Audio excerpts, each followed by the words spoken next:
Methods of preparation के बाद हम स्टडी करते हैं उनकी फिजिकल प्रॉपर्टीज। तो ऑर्गेनिक केमिस्ट्री में जब कभी भी हम कोई भी किसी भी टाइप के कंपाउंड स्टडी करेंगे तो उनमें यही सीक्वेंस हम फॉलो करेंगे।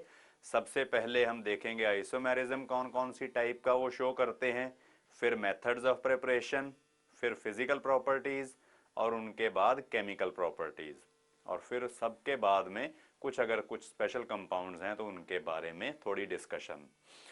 तो मेथड्स ऑफ प्रिपरेशन के बाद आएंगी फिजिकल प्रॉपर्टीज। अब फिजिकल प्रॉपर्टीज स्टडी करने की हमें ज़रूरत क्या है?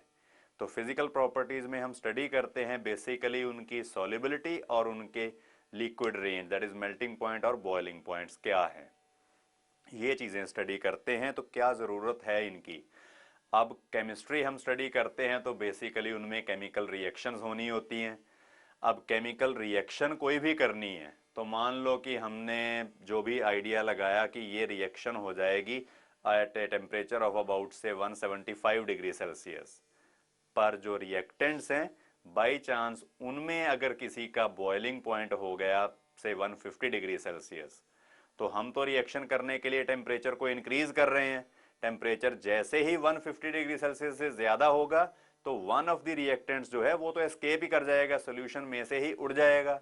अगर रिएक्टेंट ही नहीं बचा तो रिएक्शन प्रॉपरली कैसे होगी?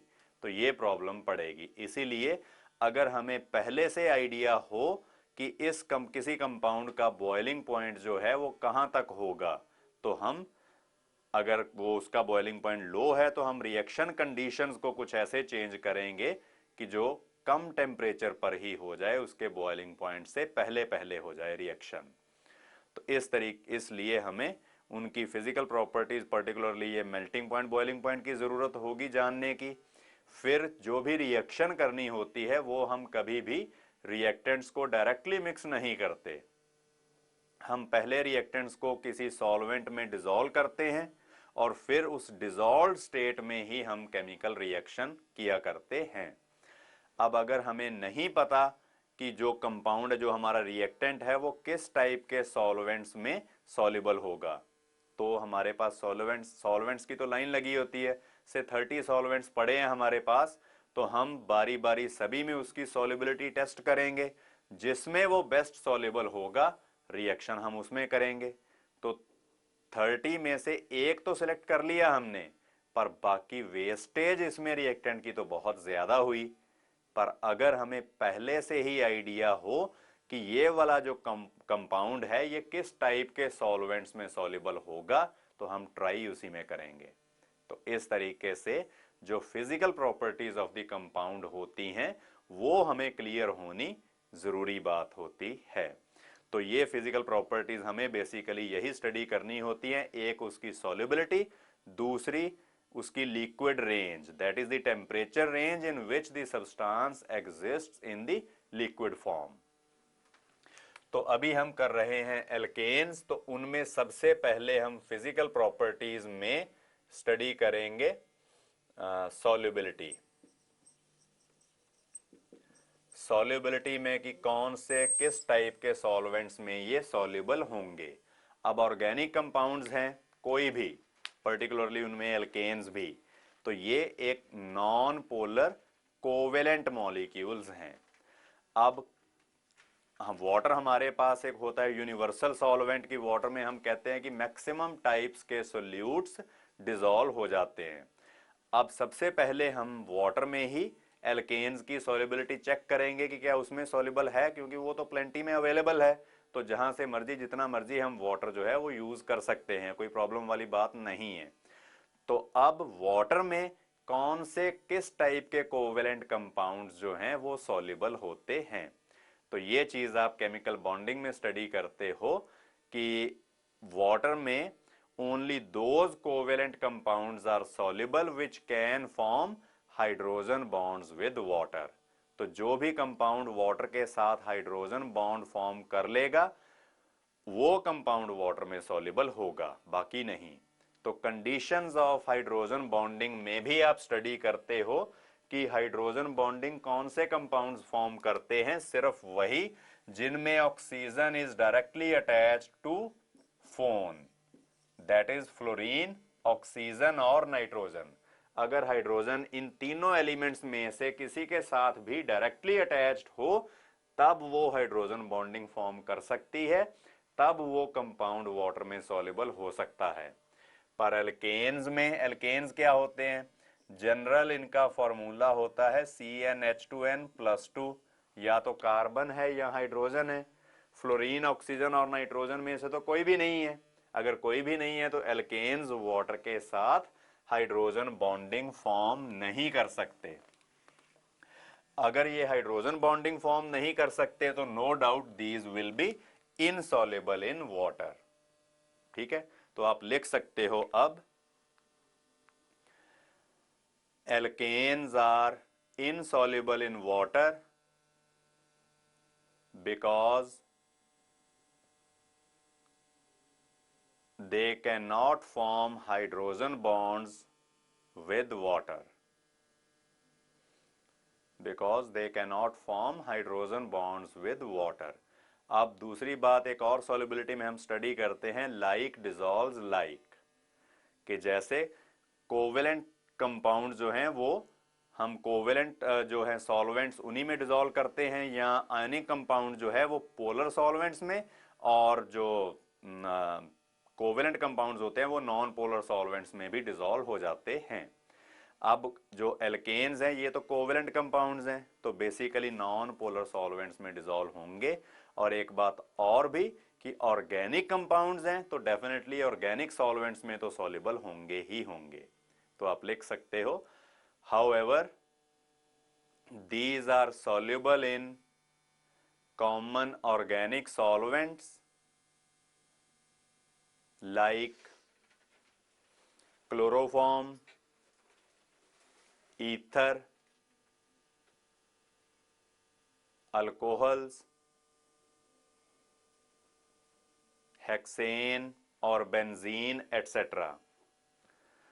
तो ऑर्गेनिक सॉल्वेंट्स में जो एल्केन्स हैं वो सॉल्युबल होंगे। फिर इसके बाद इनकी दूसरी फिजिकल प्रॉपर्टी यानी कि लिक्विड रेंज। लिक्विड रेंज क्या होती है? वो टेम्परेचर रेंज जिसमें कोई भी कंपाउंड है वो लिक्विड स्टेट में एग्जिस्ट करता है। जैसे वाटर है तो वाटर लिक्विड स्टेट में कब एग्जिस्ट, किस टेम्परेचर रेंज में एग्जिस्ट करता है? 0 डिग्री सेल्सियस से अगर लो टेम्परेचर कर दे तो वो सॉलिड हो जाता है, 100 से अगर ऊपर कर दे टेम्परेचर तो वो वेपर फेज में चला जाता है। तो इसका मतलब 0 डिग्री सेल्सियस से लेकर 100 डिग्री सेल्सियस तक वाटर जो है वो लिक्विड स्टेट में एग्जिस्ट करता है। तो ये क्या है? मेल्टिंग पॉइंट और बॉइलिंग पॉइंट के बीच में जो टेम्परेचर रेंज है उस टेम्परेचर रेंज में कोई भी सब्सटेंस जो है वो लिक्विड स्टेट में एग्जिस्ट करेगा। तो एल्केन्स के लिए हमें ये लिक्विड रेंज देखनी है, मतलब मेल्टिंग पॉइंट और बॉइलिंग पॉइंट्स के बीच की रेंज। तो पहले हम कर लेते हैं फिजिकल प्रॉपर्टीज में बॉइलिंग पॉइंट्स। अब boiling point of any substance किस प्रॉपर्टी पे डिपेंड करता है? जैसे कोई लिक्विड है हमारे पास, अब लिक्विड में मॉलिक्यूल जो होते हैं no doubt these are quite close to each other, और वेपर फेज में मॉलिक्यूल्स एक दूसरे से दूर दूर होते हैं। तो नजदीक नजदीक जो बैठे हैं मॉलिक्यूल्स उनको एक दूसरे से सेपरेट होना होता है जब हम वेपोराइजेशन करते हैं, जब हम बॉयल करते हैं किसी लिक्विड को। तो अगर मॉलिक्यूल्स में बड़ी स्ट्रॉन्ग अट्रैक्टिव फोर्स है, मॉलिक्यूल स्ट्रांगली हेल्ड हैं, उनको सेपरेट करना है तो बहुत ज्यादा जोर लगेगा, मतलब हमें बहुत ज्यादा एनर्जी देनी पड़ेगी। एनर्जी ज्यादा तभी होगी जब हम बहुत ज्यादा हीट करेंगे, टेम्परेचर को इंक्रीज करेंगे। तो जितनी strong intermolecular force of attraction होगी उतना ही हाई होगा उस सब्सटेंस का बॉइलिंग पॉइंट, और जितनी वीक होगी इंटरमॉलिक्यूलर फोर्स ऑफ अट्रैक्शन उतनी ही इजीली मॉलिक्यूल सेपरेट होकर वेपर फेज में चले जाएंगे, उतना ही उसको कम हीट करना पड़ेगा, उतना ही उसका बॉइलिंग पॉइंट लो होगा। तो बॉइलिंग पॉइंट स्टडी करते टाइम हमें सबसे पहले देखने की जरूरत होती है intermolecular forces of attraction, boiling point हो चाहे मेल्टिंग पॉइंट हो।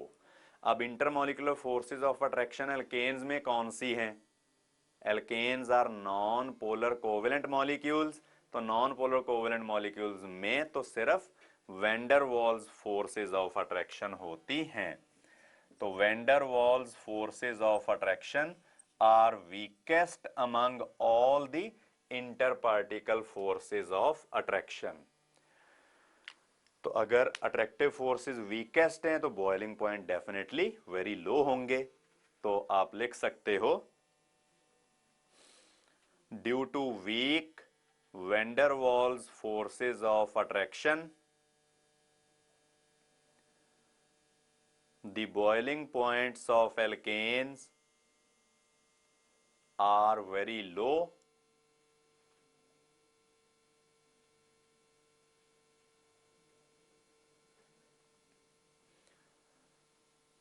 तो मतलब अगर एक कार्बन हो एल्केन में उससे लेकर 5 कार्बन तक ये गैसेस के तौर पे एग्जिस्ट करते हैं रूम टेम्परेचर पे, जैसे मीथेन एक कार्बन वाली CH4, इथेन C2H6 दो कार्बन वाली, प्रोपेन, ब्यूटेन, पेंटेन वगैरह, all of these are gases at room temperature.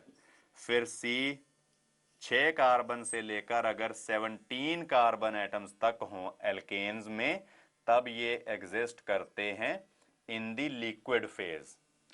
और अगर 18 से ज्यादा कार्बन एटम्स हों हमारे पास तब ये वैक्सी सॉलिड्स होते हैं, बड़े सॉफ्ट से सॉलिड होते हैं जैसे वैक्स होती है, इस तरीके से। तो बॉइलिंग पॉइंट लो है, इसीलिए ही ये या तो गैसेस हैं या लिक्विड्स हैं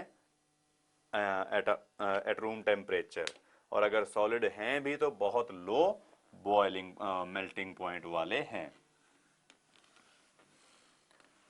तो बॉइलिंग पॉइंट मैंने बताया आपको कि वैन डर वाल्स फोर्सेस हैं इनमें।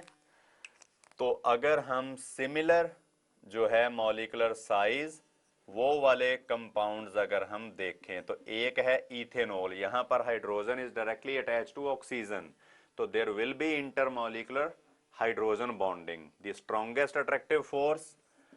दूसरा हम एग्जांपल लेते हैं क्लोरोइथेन का, इसमें chlorine is more electronegative than carbon, तो इस मॉलिक्यूल में डाइपोल डाइपोल अट्रैक्शन होगी। और तीसरी एग्जांपल हम लेते हैं प्रोपेन की, ये बेचारा बिल्कुल नॉन पोलर कोवेलेंट मॉलिक्यूल है, इसलिए इसमें सिर्फ van der Waals force of attraction है, the weakest among all the inter particle forces of attraction. तो strongest intermolecular force of attraction होने के कारण इथेनॉल का बॉइलिंग पॉइंट हाईएस्ट होगा, फिर ये क्लोरोइथेन का उससे कम, और प्रोपेन का सबसे कम होगा बॉइलिंग पॉइंट। फिर अगर हम डिफरेंट एल्केन्स की ही बात करें तो डिफरेंट जो एल्केन्स हैं उनमें बॉइलिंग पॉइंट कैसे कैसे वेरी करेंगे। सबसे छोटा एल्केन है मीथेन, इससे बड़ा एल्केन हुआ इथेन, उससे बड़ा है हमारे पास प्रोपेन, फिर प्रोपेन से भी बड़ा हो गया आइसोब्यूटेन, और इससे भी बड़ा कंपाउंड है नियोपेंटेन। तो हम अगर इधर को मूव करें तो at every step a CH2 group is added, that is the molecular size increases. और van der Waals forces of attraction जो होती हैं these depend only on the molecular size. तो with increase in molecular size the magnitude of van der Waals forces of attraction increases. अगर attractive forces increase होंगी तो no doubt boiling points भी increase होंगे। इनमें से मीथेन का boiling point है लोएस्ट, उसके बाद इथेन, उसके बाद प्रोपेन, फिर आइसोब्यूटेन और फिर नियोपेंटेन। इस तरह से इनके बॉइलिंग पॉइंट्स जो हैं वो वेरी करेंगे। तो अब ये तो मॉलिक्यूलर साइज इंक्रीज हो रहा था, फिर हम डिफरेंट आइसोमर्स की एग्जांपल लेकर ये इनके बॉइलिंग पॉइंट्स की वेरिएशन चेक करते हैं कि उनमें कैसी सिचुएशन होगी। आइसोमर्स में मॉलिक्यूलर फॉर्मूला तो सेम है, यानी कि मॉलिक्यूलर मास भी सेम है, फिर डिफरेंस क्या होगा तो वो हम देखेंगे अभी। ये नॉर्मल पेंटेन है, ये हमने आइसोपेंटेन जो है वो कंसिडर की, और उसके बाद नियोपेंटेन की बात आती है। ये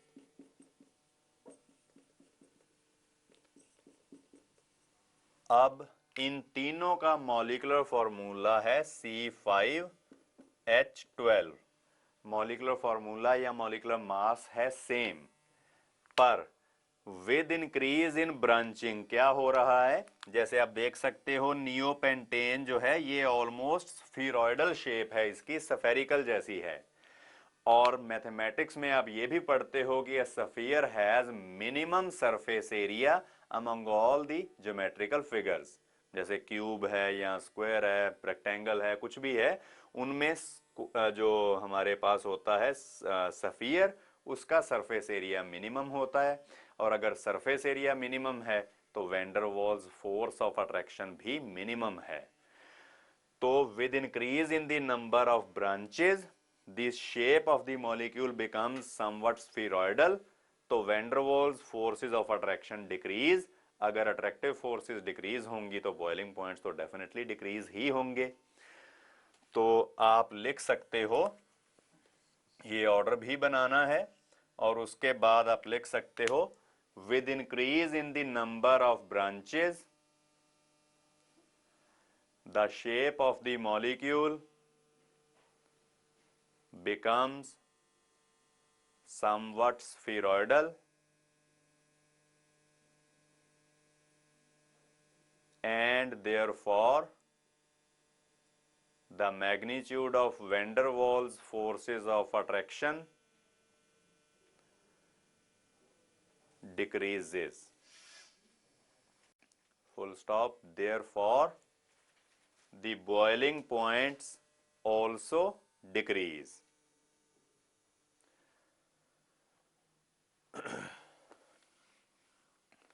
तो एल्केन्स में हमने 3 डिफरेंट केसेस इनके बॉइलिंग पॉइंट्स में स्टडी किए। सबसे पहले एल्केन्स के बॉइलिंग पॉइंट लो थे as compared to corresponding polar compound, जैसे हेलो एल्केन्स थे या अल्कोहल्स थी।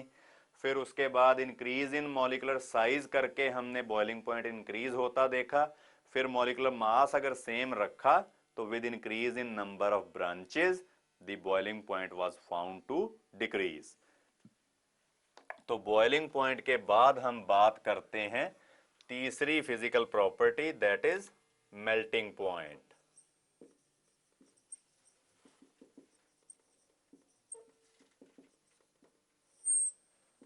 मेल्टिंग पॉइंट क्या होता है, जब सॉलिड से जो सॉलिड होता है वो मेल्ट होकर लिक्विड फेज में चला जाए। तो सॉलिड में डेफिनेट अरेंजमेंट होती है, जो भी कॉन्स्टिट्यूएंट पार्टिकल्स हों, मॉलिक्यूल्स की जो पोजीशन होगी सॉलिड स्टेट में वो तो डेफिनेट होगी। उसको हीट करना है ताकि उसकी ये जो अट्रैक्शन है, intermolecular force of attraction overcome हो जाए और मॉलिक्यूल जो है वो स्लिप करने लग पड़े, मूव करने लग पड़े। तो इस तरह से यहां पर भी इंटरमॉलिक्यूलर फोर्स ऑफ अट्रैक्शन की बात आएगी।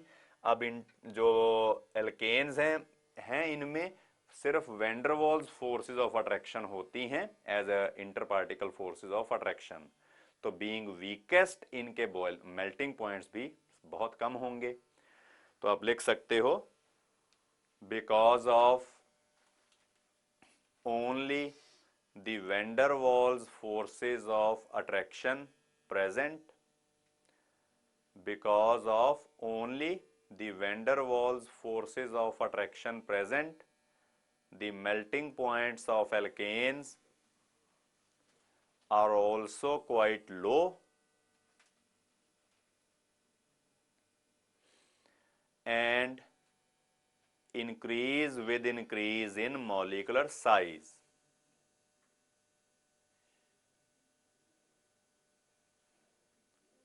But the increase is not so regular. Melting point of alkene जो होता है वो ऑल्टरनेशन इफेक्ट फॉलो करती है। तो आप लिख सकते हो the increase in melting points with increase in molecular size follows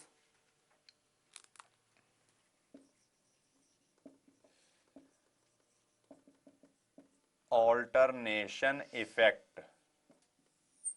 अब ये ऑल्टरनेशन इफेक्ट क्या होता है, तो ये भी हमें लिखना होगा।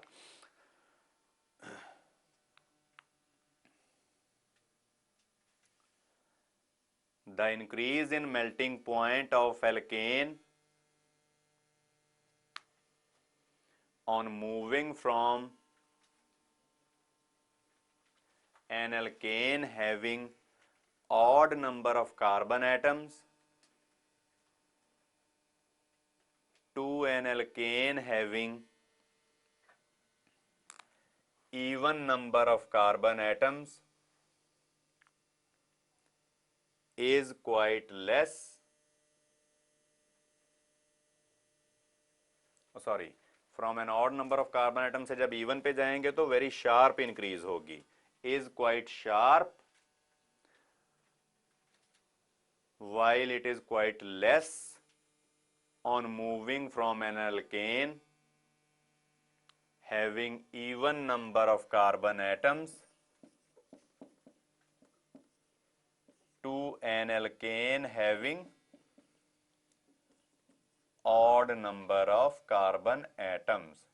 जैसे मैंने ये 3 एल्केन्स की एग्जांपल लिखी है, हेक्सेन, हेप्टेन और ऑक्टेन की, तो इनके जो मेल्टिंग पॉइंट्स हैं, हेक्सेन का होता है 179 केल्विन, हेप्टेन का होता है 182.6 केल्विन,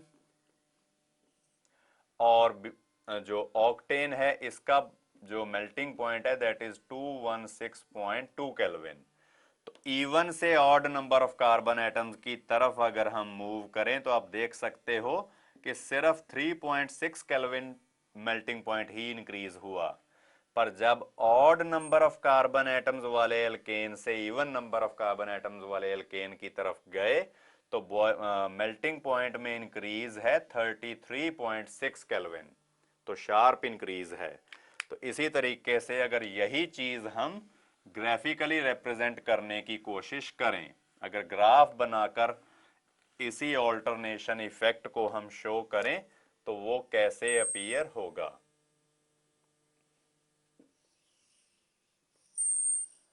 इधर को हम ले लेते हैं number of carbon atoms on the horizontal axis and on the vertical axis we take melting points। तो मीथेन में सिर्फ एक कार्बन है, इसका जो मेल्टिंग पॉइंट है वो सबसे लो होगा, फिर इसके बाद इथेन 2 कार्बन वाली, प्रोपेन 3 कार्बन वाली, 4 कार्बन वाली ब्यूटेन, फिर 5 वाली पेंटेन, 6 वाली हेक्सेन, 7 वाली हेप्टेन, 8 वाली ऑक्टेन, इस तरह से। तो मीथेन से ऑड नंबर से जब इवन नंबर पे जाएंगे तो there will be sharp increase in melting point, और जब इवन नंबर से ऑड नंबर वाले 3 कार्बन एटम वाली प्रोपेन पे जाएंगे तो इंक्रीज विल बी स्लाइट। फिर 3 से 4 पे जब जाएंगे प्रोपेन से ब्यूटेन पे तो there will be sharp increase, और ब्यूटेन से पेंटेन पे जाएंगे तो again there will be slight increase, और फिर पेंटेन से हेक्सेन की तरफ जाते हैं तो आती है शार्प इंक्रीज, और हेक्सेन से हेप्टेन पर फिर स्लाइट, और उसके बाद फिर शार्प इंक्रीज। ये है ऑल्टरनेशन इफेक्ट कि increase in melting point is much more on moving from an alkane with odd number of carbon atoms to an alkane with even number of carbon atoms। पर जब even number of carbon atom वाले alkane से odd की तरफ जाएं तब increase होती है बिल्कुल slight। तो ये था इनके मेल्टिंग पॉइंट में ऑल्टरनेशन इफेक्ट। तो इसके साथ फिजिकल प्रॉपर्टीज जो हैं वो खत्म होती हैं, इनकी जो स्मेल होती है या ओडर होती है तो वो तो कोई नहीं होती कि alkanes these are odourless gases और लिक्विड्स।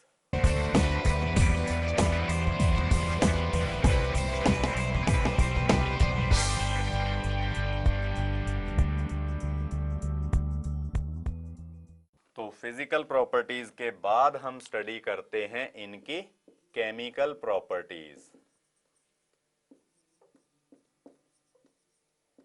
केमिकल प्रॉपर्टीज में हमें स्टडी करनी होती है इनकी chemical reactions.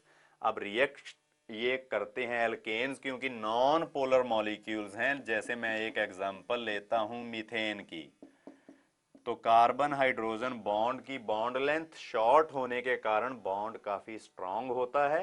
Electronegativity of hydrogen and carbon are almost same, इसलिए नॉन पोलर बॉन्ड्स होंगे। एल्केन्स में होंगे या तो कार्बन हाइड्रोजन बॉन्ड्स और या कार्बन कार्बन बॉन्ड्स, और नॉन पोलर होने के कारण फेयरली स्ट्रांग बॉन्ड्स हैं, ये इजीली ब्रेक भी नहीं होंगे, इसलिए एल्केन्स केमिकली बहुत कम रिएक्ट करेंगे।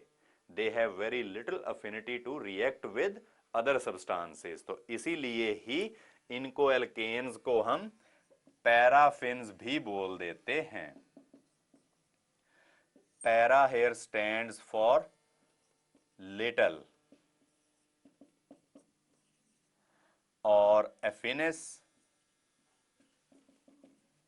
ये आता है affinity से, और इसका मतलब होता है affinity और attraction।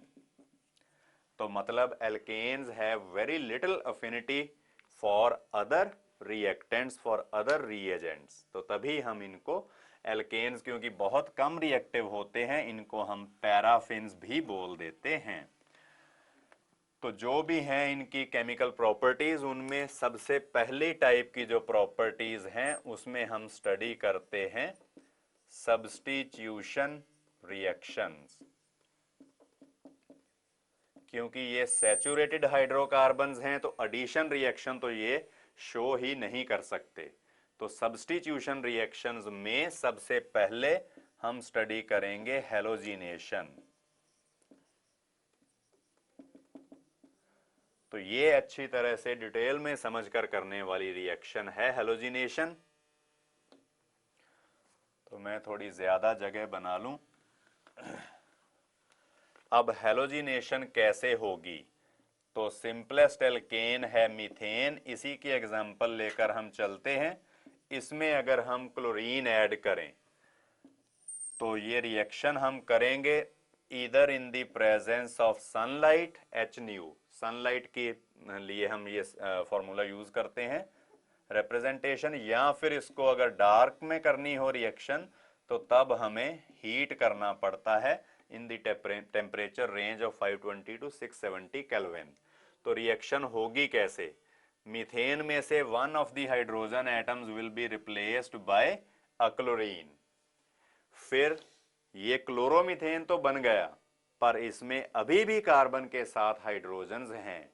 जैसे ही क्लोरोमीथेन बनेगा, it will start competing with methane for carrying out the reaction with chlorine. तो ये भी फर्दर क्लोरीन के साथ रिएक्ट करेगा और हमारे पास बन जाएगी ये CH2Cl2। It is called dichloromethane and is commonly represented as DCM, dichloromethane.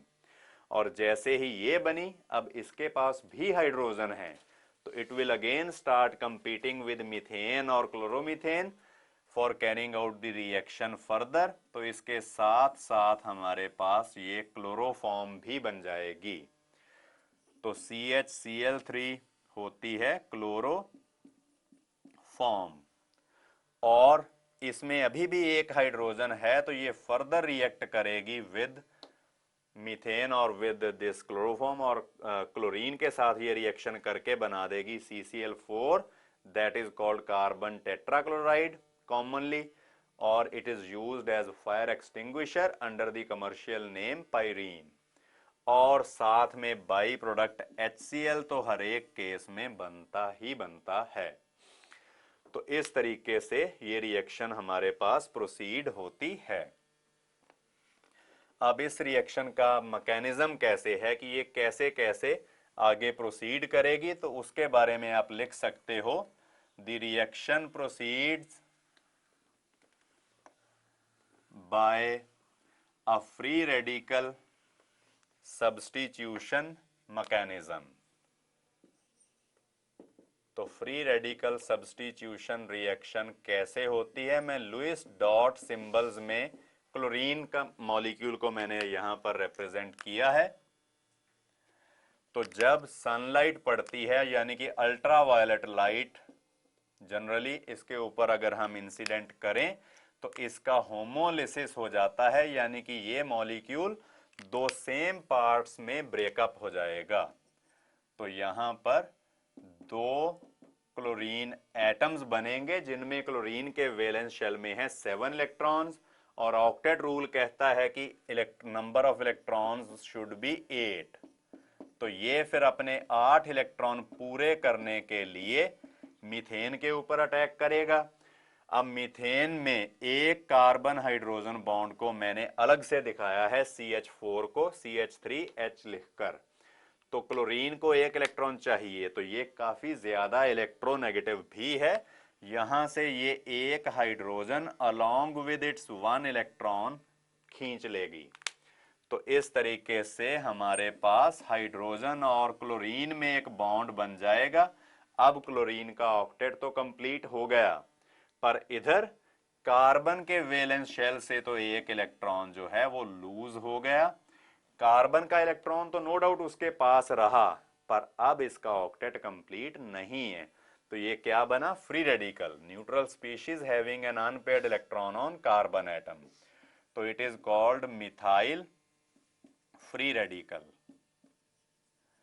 तो ये फ्री रेडिकल फिर आगे क्लोरीन के साथ रिएक्ट करेगा। तो क्लोरीन में से this methyl free radical will abstract A chlorine atom along with its 1 bonded electron. तो इस तरीके से हमारे पास बन जाएगा मॉलिक्यूल CH3Cl प्लस अगेन एक क्लोरीन एटम, यही चीज बन जाएगी। तो ये आप देख रहे हो कि रिएक्शन कैसे प्रोसीड करती है। पहले ये शुरुआत हुई, क्लोरीन एटम बना, उसने रिएक्ट करके मिथाइल फ्री रेडिकल बना दिया और मिथाइल फ्री रेडिकल ने आगे रिएक्शन करके फिर से क्लोरीन एटम बना दिया। तो मतलब जो कंपोनेंट अगले स्टेप को कर रहा है वो पिछले स्टेप में प्रोड्यूस हुआ। तो ऐसी रिएक्शंस को हम चेन रिएक्शंस कहते हैं। तो आप लिख सकते हो direct halogenation of alkanes follows a free radical substitution mechanism. Follows a free radical substitution mechanism and is a chain reaction. और इसमें जो ये सबसे पहला स्टेप है, it is called chain initiating step.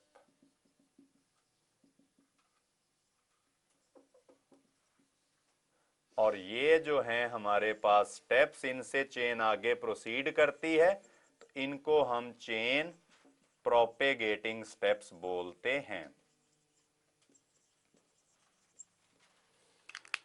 तो इसी तरीके से ये जो क्लोरीन एटम बना, ये अब इस क्लोरोमीथेन मॉलिक्यूल से एक हाइड्रोजन और एब्स्ट्रैक्ट कर लेगा और फिर से एक एल्काइल फ्री रेडिकल बना लेगा और साथ में HCl बन जाएगा। तो ये फिर जाके क्लोरीन मॉलिक्यूल पे अटैक करेगा। तो इसी तरह से ही ये सीक्वेंस आगे आगे चलती जाएगी कि हर एक स्टेप में अगले स्टेप को करने वाला जो है रिएक्टेंट वो प्रोड्यूस हो रहा है। इस तरीके से ये एक चेन रिएक्शन के तौर पर रिएक्शन जो है वो प्रोसीड करती जाएगी। ये सारे चेन प्रोपेगेटिंग स्टेप्स हैं। फिर ये क्लोरीन एटम इससे एक हाइड्रोजन खींच लेगा, तो तब बनेगा हमारे पास ये CHCl2, ये वाला फ्री रेडिकल। ये क्लोरीन के साथ रिएक्शन करके क्लोरोफॉर्म बना देगा, प्लस क्लोरीन एटम बनेगा। तो ये क्लोरीन एटम फिर इसके साथ रिएक्शन करके हाइड्रोजन खींच लेगा, यानी कि CCl3 और कार्बन के ऊपर एक अनपेयर्ड इलेक्ट्रॉन आ जाएगा। इस तरीके से ये चेन रिएक्शन जो है वो आगे प्रोसीड करती जाती है और जिस स्टेप पे जाकर चेन जो है वो खत्म हो जाए, जैसे यहां पर चेन को प्रोपेगेट करवाने वाले थे फ्री रेडिकल्स, जिस रिएक्शन से, जिस स्टेप से हमारे पास फ्री रेडिकल्स खत्म हो उनको हम कहते हैं चेन टर्मिनेटिंग स्टेप्स। तो चेन टर्मिनेटिंग स्टेप्स होंगे यहां पर कुछ इस तरह से। मैं आपको 2-3 स्टेप्स लिखकर ही बता रहा हूं। जैसे एक बन गया ये क्लोरोमीथेन, फ्री रेडिकल खत्म हुए तो रिएक्शन भी इसके आगे प्रोसीड नहीं करेगी। तो इस तरह से इन तीनों स्टेप्स को हम चेन टर्मिनेटिंग स्टेप्स बोला करते हैं। तो ये होंगे चेन टर्मिनेटिंग स्टेप्स। तो इस तरीके से आपने देखा कि जो डायरेक्ट हैलोजिनेशन ऑफ एल्केन्स है that is a free radical substitution reaction.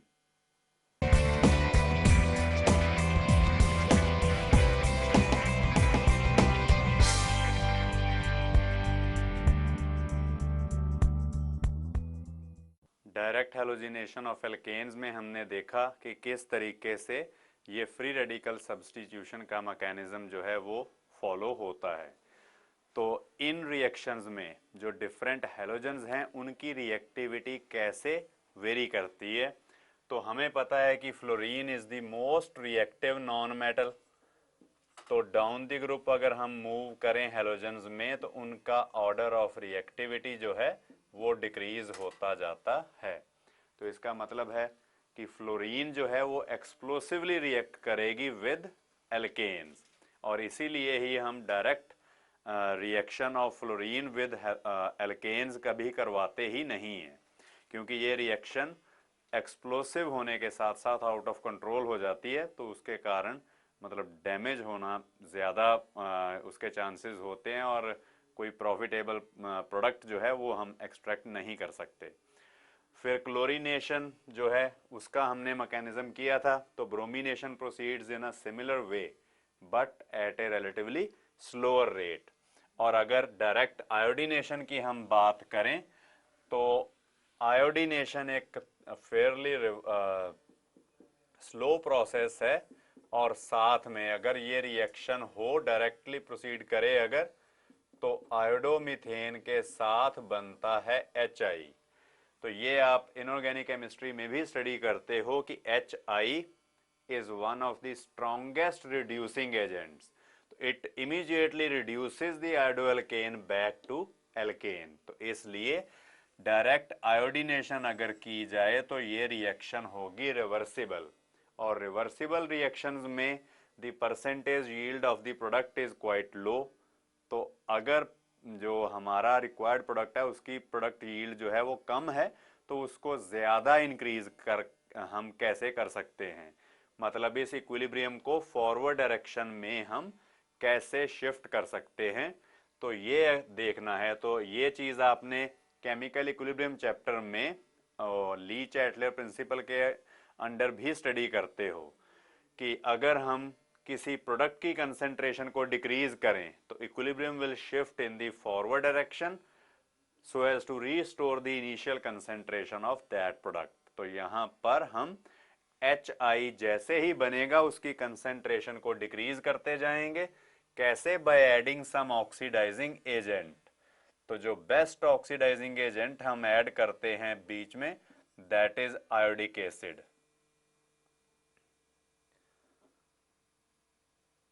तो HI में हम ऐड करेंगे यहाँ पर we will use 5 moles of HI plus HiO3। this is iodic acid। तो इससे बन जाएंगे 3 moles of I2 plus 3 moles of water।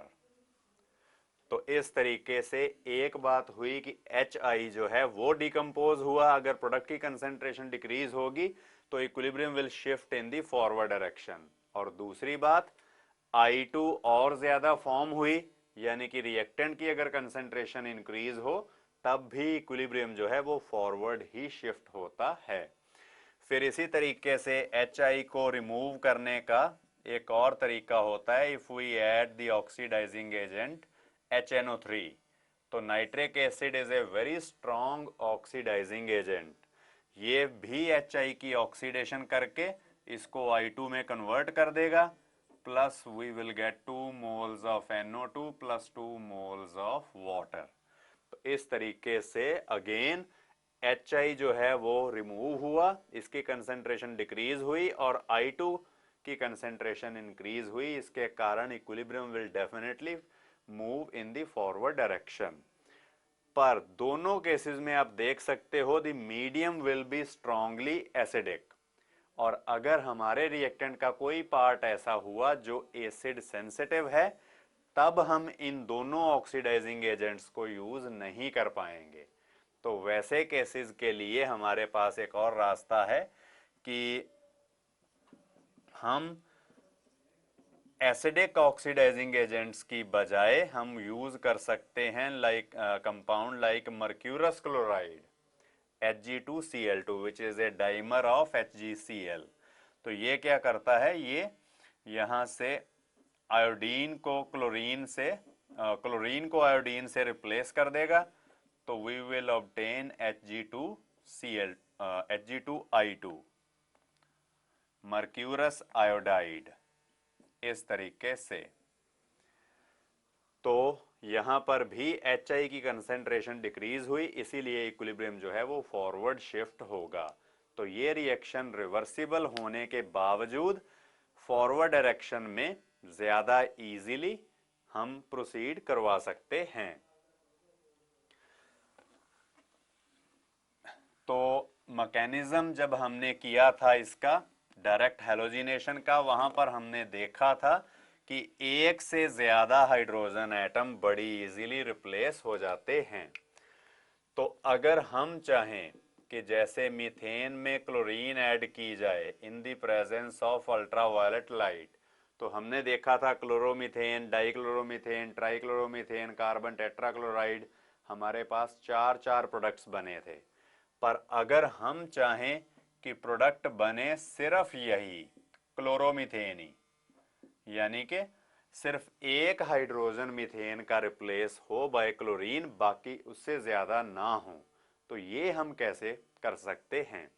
तो इसके लिए अगर हम यूज करें मीथेन को एक्सेस में, मतलब मीथेन मॉलिक्यूल्स हैं अगर 100 और क्लोरीन है बहुत कम, यानी कि से 3-4, अगर 3-4 क्लोरीन मॉलिक्यूल्स हैं और 100 के करीब है मीथेन मॉलिक्यूल्स, तो ऐसा कभी भी नहीं होगा कि एक ही मीथेन मॉलिक्यूल चारों के चारों हैलोजन के साथ रिएक्ट कर जाए। तब ज्यादा से ज्यादा एक मीथेन मॉलिक्यूल को एक क्लोरीन ही मिल पाएगी, यानी कि only mono substitution will take place.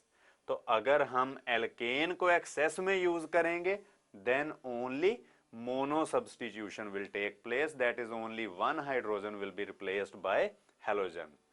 पर अगर हम चाहें कि अगर मीथेन में क्लोरीन ऐड करें तो उससे टेट्रा हेलोजन डेरिवेटिव जो है वो मेजर प्रोडक्ट बने, इस तरीके से कि CCl4 हो मेजर प्रोडक्ट, सारे के सारे मीथेन के हाइड्रोजन रिप्लेस हो जाएं। तो ये हम कैसे स्पेसिफाई कर सकते हैं? तो यहां पर अगर हम क्लोरीन को एक्सेस में यूज कर लें, से 3-4 मॉलिक्यूल हों मीथेन के और 100 मॉलिक्यूल्स हों क्लोरीन के, तब एक मीथेन के साथ जितनी मैक्सिमम क्लोरीन रिएक्ट कर सकती है कर जाएगी, और हमारे पास CCl4 will be obtained as the major product. तो इस तरीके से जहां पर मिक्सचर ऑफ डिफरेंट प्रोडक्ट्स बने थे, वहां पर हम थोड़ा बहुत डिसाइड कर सकते हैं कि किस प्रोडक्ट को हम एज ए मेजर प्रोडक्ट जो है वो बना सकते हैं। तो ये थी बात सारी मोनोहेलोजिनेशन की। मोनोहेलोजिनेशन इन केस ऑफ मीथेन हमने अभी तक स्टडी की है। पर अगर हम हायर एल्केन्स लें तब देखते हैं क्या सिचुएशन होगी, क्योंकि अभी तक मीथेन के केस में हमने देखा कि अगर हेलो एल्केन कोई प्रिपेयर करना हो बाय दिस मेथड, तो it will not be a suitable process because of the formation of a mixture of compounds। अगर मैं प्रोपेन यूज करूं और इसमें क्लोरीन ऐड करूं, again in the presence of ultraviolet light, तो अब हाइड्रोजन है यहां पर इस कंपाउंड में दो तरह के। ये वाली जो कार्बन है CH3 ग्रुप वाली कार्बन, ये दोनों दीज आर प्राइमरी कार्बन्स, और ये जो CH2 ग्रुप वाली मिडिल वाली कार्बन है, इसके साथ दो कार्बन और अटैच्ड हैं, इसलिए ये सेकेंडरी कार्बन है। तो अब हाइड्रोजन कहां से जाएगा? प्राइमरी कार्बन से जाएगा कि सेकेंडरी कार्बन से जाएगा? तो हम देखते हैं कि दोनों ही कार्बन एटम से हाइड्रोजन जाने के चांसेस बनते हैं और दोनों जगह से ही जो हाइड्रोजन है दैट विल गेट रिप्लेस्ड। तो इस तरीके से we will get a mixture of two isomers. इस तरीके से एक हमारे पास 1 क्लोरोप्रोपेन और 2 क्लोरोप्रोपेन दोनों ही बनते हैं। तो इस तरीके से दो आइसोमर्स हमें मिलते हैं अगर हम मोनोहेलोजिनेशन ही करें in case of higher alkanes. और अब देखें अगर कि इन दोनों में से किसकी परसेंटेज ज्यादा होगी, तो आप देख सकते हो कि ये जो है प्रोडक्ट बनने से पहला, इससे पहले स्टेप में हमारे पास सेकेंडरी फ्री रेडिकल आता है और ये वाला कंपाउंड बनने से एक स्टेप पहले हमारे पास प्राइमरी फ्री रेडिकल आता है। और ये हमने इंडक्टिव इफेक्ट की एप्लीकेशंस में स्टडी किया था relative stabilities of free radicals में कि secondary free radicals are more stable than primary ones। तो अगर secondary free radical ज़्यादा stable है तो वो ज़्यादा बनेगा, because we know कि more stable a product more readily it will be formed and formed in greater quantity। तो इसलिए secondary free radical ज़्यादा बनने के कारण ये जो हमारे पास secondary हेलोएल्केन बना है इसका अमाउंट भी ज़्यादा होगा। तो जनरली ये होता है about 55% out of the reaction mixture और ये बचता है अबाउट 45%। तो जितना भी मतलब अगर हमने इस एल्केन की मोनोहेलोजिनेशन की by using the alkene in excess, तो तब जो एक हेलोजन भी लगाया उस केस में भी डिफरेंट आइसोमर्स जो हैं वो बन गए। और आइसोमर्स की परसेंटेज मैंने आपको बता दी है कि कितनी कितनी और क्यों ऐसी होती है। तो अब इससे दो बातें जो हैं वो उठती हैं, एक कि सेकेंडरी हाइड्रोजन को रिप्लेस करना ज्यादा इजी है, प्राइमरी हाइड्रोजन को रिप्लेस करना थोड़ा मुश्किल है, और अगर टर्शरी हाइड्रोजन हो तो उसको रिप्लेस करना सबसे इजी होगा क्योंकि उससे टर्शरी फ्री रेडिकल बनेगा which will be most stable. तो आप लिख सकते हो ease of substitution of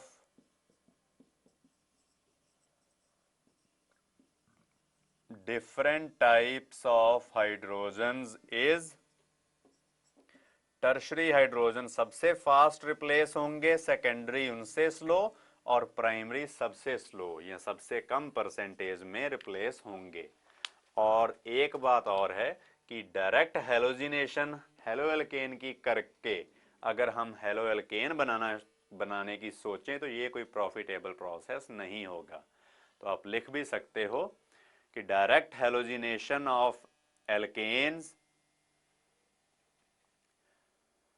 is not a suitable process for preparation of haloalkanes because of the formation of a mixture of products। कभी हमारे पास मिक्सचर ऑफ प्रोडक्ट्स बनता है, कभी मिक्सचर ऑफ आइसोमर्स बन जाता है because of the formation of a mixture of products। पर ये जो आइसोमर्स बने इनसे हम एक रिजल्ट तो निकाल सकते हैं कि डायरेक्ट हेलोजिनेशन कभी कभी यूजफुल हो भी सकती है। वो कब?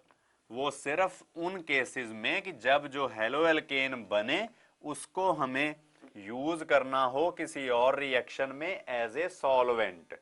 अब सॉल्वेंट में क्लोरीन जो है वो फर्स्ट कार्बन पे लगी है कि सेकंड कार्बन पे लगी है, तो एज ए सॉल्वेंट उसकी प्रॉपर्टीज के ऊपर कोई उतना इफेक्ट नहीं पड़ता।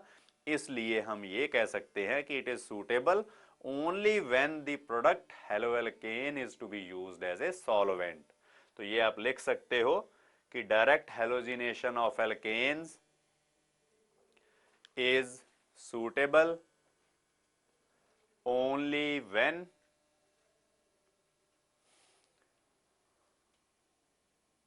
the haloalkane formed is to be used as a solvent. The haloalkane formed is to be used as a solvent. तो यहाँ पर आपने देख लिया कि क्लोरीनेशन बड़ी इजीली होती है, ब्रोमीनेशन भी लगभग उसी स्पीड पे हो जाती है, और आयोडीनेशन रिवर्सिबल थी, तो उस केस में percentage yield of the product बनाने का तरीका भी हमने देख लिया। पर अगर हमें एल्काइल ग्रुप के साथ फ्लोरीन लगानी हो तो उसका डायरेक्ट मेथड हमारे पास है ही नहीं, क्योंकि F2 या फ्लोरीन जो है वो एक्सप्लोसिवली रिएक्ट करती है विद एल्केन, तो इसलिए डायरेक्ट फ्लोरीनेशन हम नहीं करते। पर अगर हमें फ्लोरोएल्केन ही चाहिए हो तो उसका हमारे पास एक और तरीका है, जिसमें हम जो हैलोजन ऑलरेडी लगी हुई है उसको रिप्लेस कर सकते हैं बाय फ्लोरीन। तो इस तरीके से हमारे पास बन सकता है फ्लोरोएल्केन प्लस मर्क्यूरिक आयोडाइड। तो इस तरीके से अगर फ्लोरीन हम डायरेक्टली नहीं भी लगा सकते तो इस तरीके से इनडायरेक्टली जो है वो हम प्लेस कर सकते हैं। तो इससे एक सब्स्टिट्यूशन रिएक्शन हो जाती है, दैट इज हैलोजिनेशन, और इसको हमने पूरी डिटेल में स्टडी किया है। तो हाइड्रोजन कोई भी रिप्लेस करके अगर कोई और सब्स्टिट्यूएंट लगाना है तो उसमें मैं आपको order of reactivity of different alkanes या order of ease of substitution of different types of hydrogen बता चुका हूं कि टर्शरी हाइड्रोजन सबसे फास्ट रिप्लेस होगी, सेकेंडरी हाइड्रोजन उससे स्लो, और प्राइमरी हाइड्रोजन सबसे स्लो रिप्लेस होगी। फिर उसके बाद दूसरी टाइप की रिप्लेसमेंट आती है, पहली टाइप की हमने की थी halogenation, and second one is nitration. Nitration का मतलब है कि एल्केन में हमने हाइड्रोजन रिप्लेस करके कोई नाइट्रो ग्रुप लगाना है। तो नाइट्रो ग्रुप हम लगाते हैं by treating with concentrated nitric acid. अब नाइट्रिक एसिड के साथ रिएक्शन करके हाइड्रोजन रिप्लेस हो और NO2 ग्रुप लग जाए, इसके चांसेस बहुत कम होते हैं। तो इसीलिए ही जो लोअर एल्केन्स हैं वो नाइट्रेशन नहीं करते। तो आप लिख सकते हो hexane and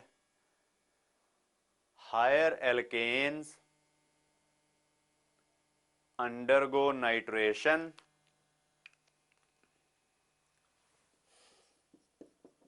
on treatment with concentrated or fuming nitric acid।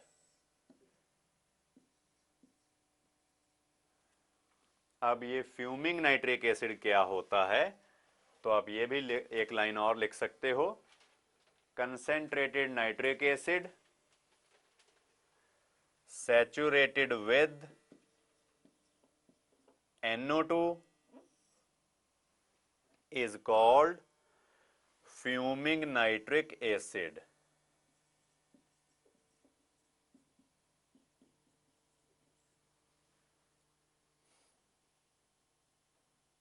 is called fuming nitric acid। तो इस तरीके से जो नाइट्रिक एसिड होता है उसमें भी इक्विलिब्रियम जैसी चीज हमारे पास एस्टेब्लिश होती है कि ये NO2 और वाटर में हमारे पास डिसोसिएट हुआ रहता है थोड़ा। तो इस तरीके से अगर हम चाहें कि नाइट्रिक एसिड ही हो, उसमें मॉइस्चर जरा भी ना हो, तो हम इस रिएक्शन मिक्सचर को, इस HNO3 के सॉल्यूशन को सैचुरेट करते हैं विद NO2। अगर NO2 की कंसेंट्रेशन ज्यादा होगी तो इक्विलिब्रियम बैकवर्ड शिफ्ट होगा, यानी कि अगर थोड़ा बहुत वाटर अवेलेबल हुआ भी तो that will be replaced by that will combine with NO2 to form undissociated nitric acid। तो इस केस में हमारे पास सब्स्टिट्यूशन प्रोडक्ट बन जाता है नाइट्रोहेक्सेन प्लस वाटर। तो इस तरीके से। पर अगर हमारे पास लोअर एल्केन्स हों कोई, उनको रिएक्ट करवाना हो विद नाइट्रिक एसिड, तब हमें वेपर फेज नाइट्रेशन ही करनी पड़ती है। तो आप लिख सकते हो in case of lower alkanes only vapour phase nitration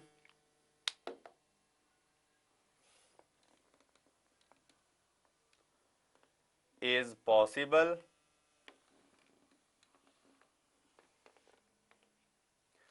and that too involves the formation of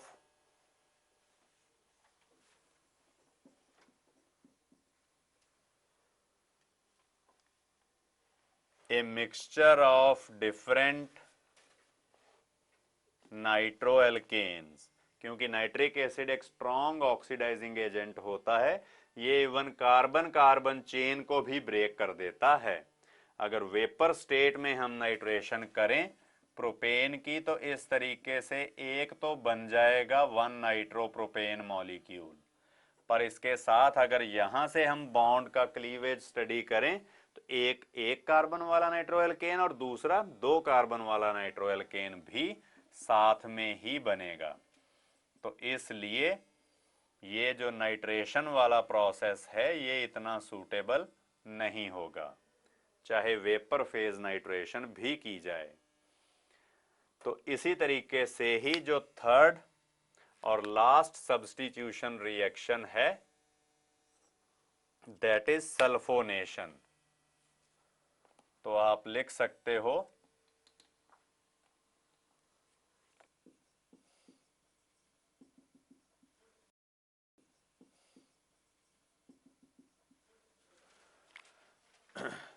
तो इसमें like nitration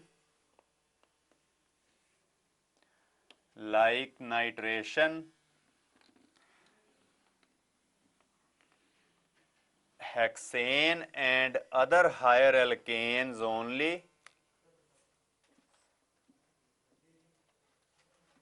undergo sulfonation on treatment with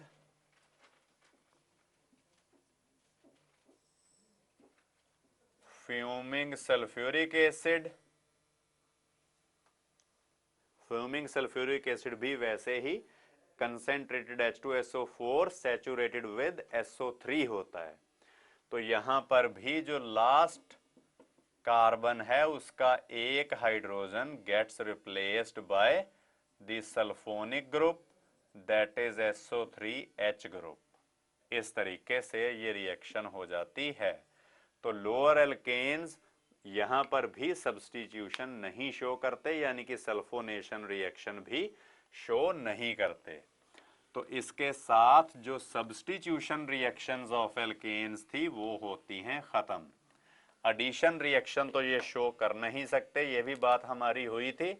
तो सेकेंड टाइप की रिएक्शन जो है दैट इज ऑक्सीडेशन रिएक्शंस।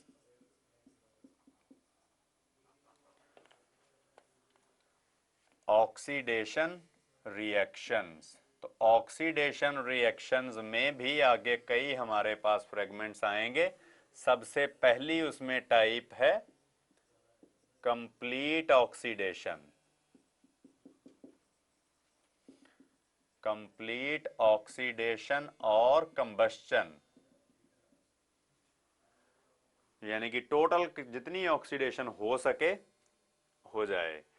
तो ये आपने थर्मोडायनेमिक्स में भी एंथैल्पी ऑफ कंबस्चन रिएक्शन लिखते टाइम सीखा था कि जितनी भी हाइड्रोजन होती है हाइड्रोकार्बन में that gets converted to water. यहां पर आप देख सकते हो कि 4 हाइड्रोजन है, इसलिए 2 moles of water will be there, और जितनी भी कार्बन है उसकी बन जाती है CO2। पहले हम हाइड्रोजन से वाटर बनाते हैं, फिर कार्बन से CO2। और अब आप देखो 2 ऑक्सीजन ये और 2 यहाँ पे, टोटल 4 ऑक्सीजन है प्रोडक्ट में। तो रिएक्टेंट में भी बैलेंस करने के लिए हम 2O2 लिख लेंगे। तो इसी तरह से कई रिएक्शंस होती हैं जिनमें हमें कई बार जो स्टोइकियोमेट्री वाली प्रॉब्लम्स होती हैं उनमें हमें चेक करना होता है कि कितनी ऑक्सीजन यूज होगी किसी एल्केन की कंबस्शन में। तो उस लिए हम एक general formula for combustion reactions of alkanes भी लिख सकते हैं, and that formula is, alkanes का जनरल फार्मूला होता है CnH2n+2, और उसमें 3n+1/2 moles of O2 will combine with an alkane molecule and change it into n moles of CO2 plus n+1 आ जाएगा यहाँ पर कॉमन, इतने वाटर मॉलिक्यूल्स बनेंगे। ये जनरल है हमारे पास एक्सप्रेशन। अगर प्रोपेन हम कंसिडर करें तो n की वैल्यू 3 आती है, तो यहाँ पर 3 × 3 9 + 1 10/5 यानी कि 5 मोल O2 विल बी कंज्यूम्ड। तो इस जनरल एक्सप्रेशन की हेल्प से हम टोटल कितनी ऑक्सीजन जो है वो कंज्यूम होगी during the combustion of an alkane वो डिटेक्ट कर सकते हैं। और ये रिएक्शन सारी जो हैं these are highly exothermic reactions, जिनमें काफ़ी ज़्यादा हीट प्रोड्यूस होती है, और उस हीट को हम फॉर अदर पर्पसेस यूज़ कर सकते हैं, जैसे इन केस ऑफ इन बॉयलर्स जिसमें हम हीट उसकी यूज़ करते हैं, और कई बार हमारे पास जो थ्रस्ट इंजन्स होते हैं उनमें भी एकदम से गैशियस मिक्सचर जो है वो बनता है। नंबर ऑफ गैशियस मोल ज़्यादा होने के कारण प्रेशर भी इंक्रीज हो जाता है। और वैसे ही जो LPG होती है जो हम किचन में यूज़ करते हैं, liquefied petroleum gas, and that is also a mixture of propane and butane, तो वो भी एल्केन्स का ही मिक्सचर है। फिर कंप्लीट कंबस्शन के बाद बात आएगी इनकम्प्लीट कंबस्शन की। जब हम पूरी इसकी कंबस्शन नहीं करेंगे तो बी पार्ट आप स्टडी करोगे इनकम्प्लीट कंबस्शन।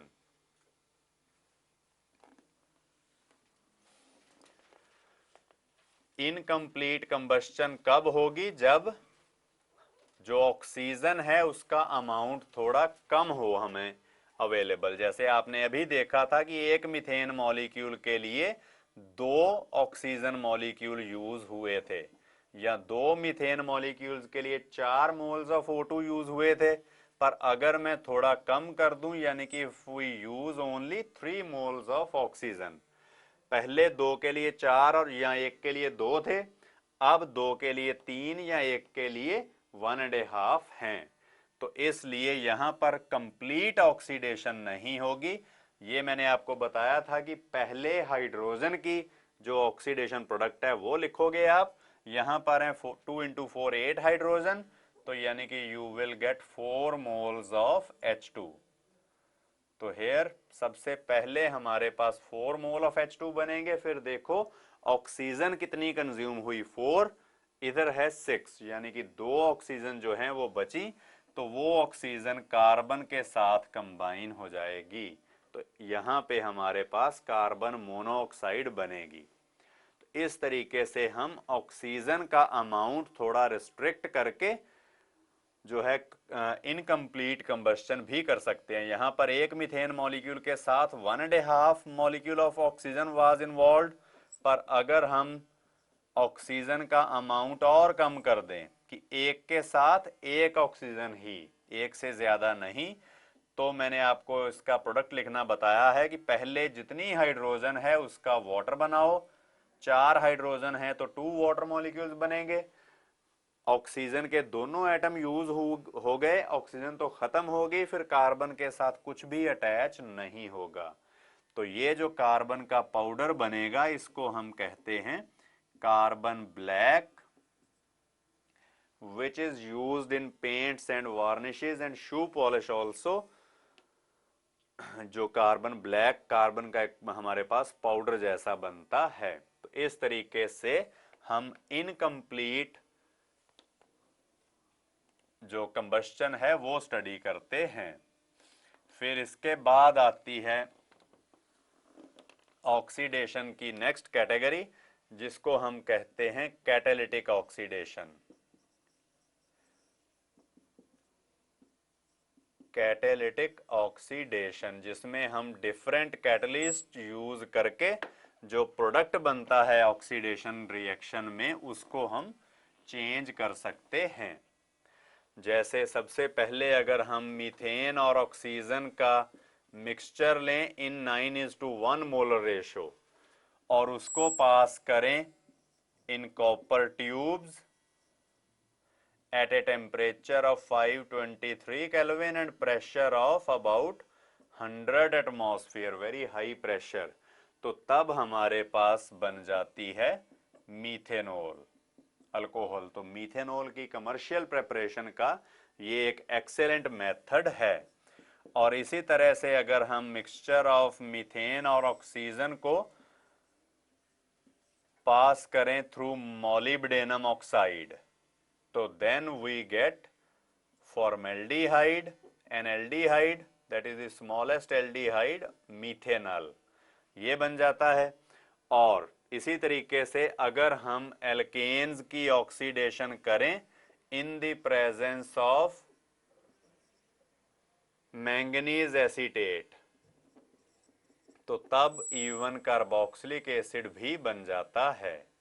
तो मैंगनीज एसीटेट है हमारे पास ये वाला जिसमें मैंगनीज की +2 ऑक्सीडेशन स्टेट है। तो थोड़ा सा इसको हीट करें अगर, तो एल्केन जो है that gets converted to carboxylic acid. तो यहाँ पर इथेनोइक एसिड प्लस वाटर जो है वो ऑब्टेन होगा। तो कैटालिटिक ऑक्सीडेशन में हम देख रहे हैं कि by changing the catalyst we can form a number of different products. तो इसी तरीके से जो ऑक्सीडेशन रिएक्शंस में एक बहुत इंपॉर्टेंट रिएक्शन है वो आप लिख सकते हो, in alkanes the tertiary hydrogen atom can be oxidised to OH group on treatment with Bayer's reagent, that is alkaline KMnO4. Alkaline KMnO4 is also known as Bayer's reagent. तो अगर हम Bayer's reagent add करें alkane having tertiary hydrogen atoms, तो जहां पर tertiary hydrogen है वहां पर OH ग्रुप जो है वो ऑब्टेन हो जाता है। तो ये अल्कोहल्स के मेथड्स ऑफ प्रेपरेशन में भी हम ये रिएक्शन जो है वो कर सकते हैं। फिर इसके बाद सिंपल सी रिएक्शंस और बचती हैं, जैसे एक आती है रिएक्शन विद स्टीम। तो थर्ड है reaction with steam.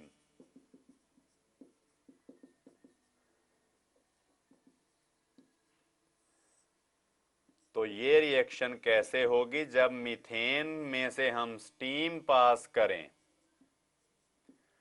In the presence of nickel catalyst powder form में at a temperature of 1273 kelvin, तो we obtain a mixture of water gas and hydrogen, यानी कि यहाँ पर हम काफ़ी ज़्यादा हाइड्रोजन जो है वो कमर्शियली ऑब्टेन कर सकते हैं। तो ये वाली रिएक्शन को हम यूज़ करते हैं as a method of preparation of hydrogen gas from hydrocarbons. फिर इसके बाद चौथे नंबर पे आती हैं रिएक्शंस आइसोमेरिज्म जो शो करती हैं, that is isomerisation reactions.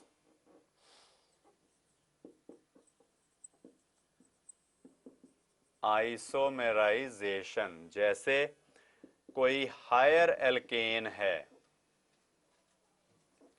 For example अगर हम यूज करें ब्यूटेन, उसको ट्रीट करें with HCl gas in the presence of anhydrous AlCl3 at a temperature of 573 Kelvin and a high pressure of 35 atmosphere। तो तब हमारे पास जो लीनियर एल्केन है उसको ब्रांच्ड चेन एल्केन में हम कन्वर्ट कर सकते हैं। तो इस तरह से ब्यूटेन का हमारे पास चेन आइसोमर जो है वो ऑब्टेन हो जाता है।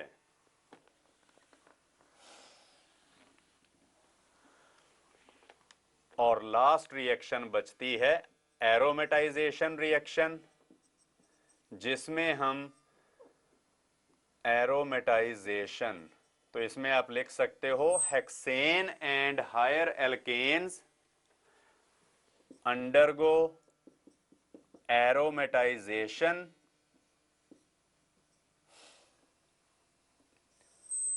on heating with oxides of chromium or vanadium or molybdenum supported over alumina gel